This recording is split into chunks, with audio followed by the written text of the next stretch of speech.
വീണ്ടും ഒരു ക്രിസ്മസ് ചിന്തയിലേക്ക് സ്വാഗതം. യേശു എന്ന നാമം. യേശു എന്ന നാമം ഏതൊരു ക്രൈസ്തവന്റെയും ആത്മാവിനോട് ചേർത്ത് വയ്ക്കപ്പെട്ടിരിക്കുന്ന ഒരു നാമമാണ്.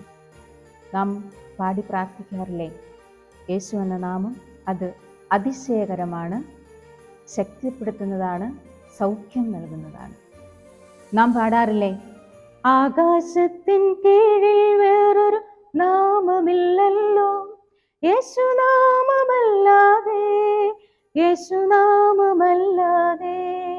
മാനവരക്ഷയ്ക്കുള്ളിൽ വേറൊരു നാമമില്ലല്ലോ, യേശുനാമമല്ലാതെ, യേശുനാമമല്ലാതെ. അതെ, യേശുവിൻ്റെ നാമം അത് രക്ഷ നൽകുന്ന നാമമാണ്. ഇത് ആരോ എവിടെയോ പറഞ്ഞു വെച്ച ഒന്നല്ല, വചനമാണ് ഇതിൻ്റെ അടിസ്ഥാനം. അപ്പസ്തോല പ്രവർത്തനം 4-ാം അധ്യായം 11-12 വാക്യങ്ങളിൽ ഇപ്രകാരം നാം വായിക്കുന്നു: വീട് പണിക്കാരായ നിങ്ങൾ തള്ളിക്കളഞ്ഞ കല്ല് മൂലക്കല്ലായി തീർന്നു. ആ കല്ലാണ് യേശു. മറ്റാരിലും രക്ഷയില്ല.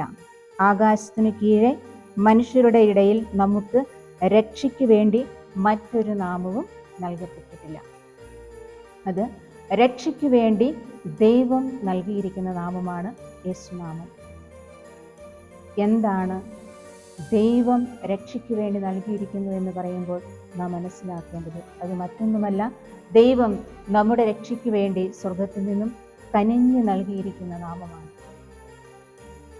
ഗബ്രിയേൽ ദൂതൻ പരിശുദ്ധ മറിയത്തോട് പറഞ്ഞു, ലൂക്കായുടെ സുവിശേഷം 1-ാം അധ്യായം 31-ാം തിരുവചനം: നീ ഗർഭം ധരിച്ച് ഒരു പുത്രനെ പ്രസവിക്കും, നീ അവന് യേശു എന്ന് പേരിടണം. അപ്പോൾ എന്താണ് യേശു എന്ന നാമം കൊണ്ട് അർത്ഥമാക്കുക? യേശു എന്ന നാമത്തിൻ്റെ അർത്ഥം ദൈവം രക്ഷിക്കുന്നു. വീണ്ടും മത്തായിയുടെ സുവിശേഷം 1-ാം അധ്യായം 21-ാം തിരുവചനം ഇപ്രകാരം നമ്മോട് പറയുന്നു: അവൾ ഒരു പുത്രനെ പ്രസവിക്കും, നീ അവന് യേശു എന്ന് പേരിടണം.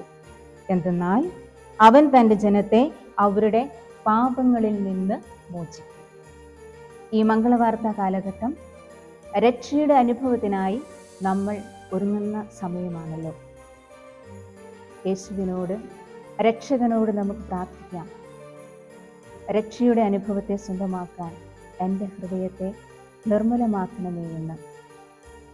ഈ ദിവസങ്ങളിൽ യേശുനാമം ഒരു മന്ത്രമായി നമ്മുടെ ഹൃദയങ്ങളിൽ നമുക്ക് ഉരുവിടാം. നമ്മുടെ വ്യക്തി ജീവിതങ്ങളെയും നാമുമായി ബന്ധപ്പെടുന്നവരെയും നാം ആയിരിക്കുന്ന എല്ലാ സാഹചര്യങ്ങളും വിശുദ്ധീകരിക്കപ്പെടുന്നതിന് വേണ്ടി അങ്ങനെ നിർമ്മലമാക്കപ്പെട്ട ഒരു ഹൃദയത്തിൽ നമുക്കും ഉണ്ണിയേശുവിന് വേണ്ടി ഒരു ഇടം കണ്ടെത്താം.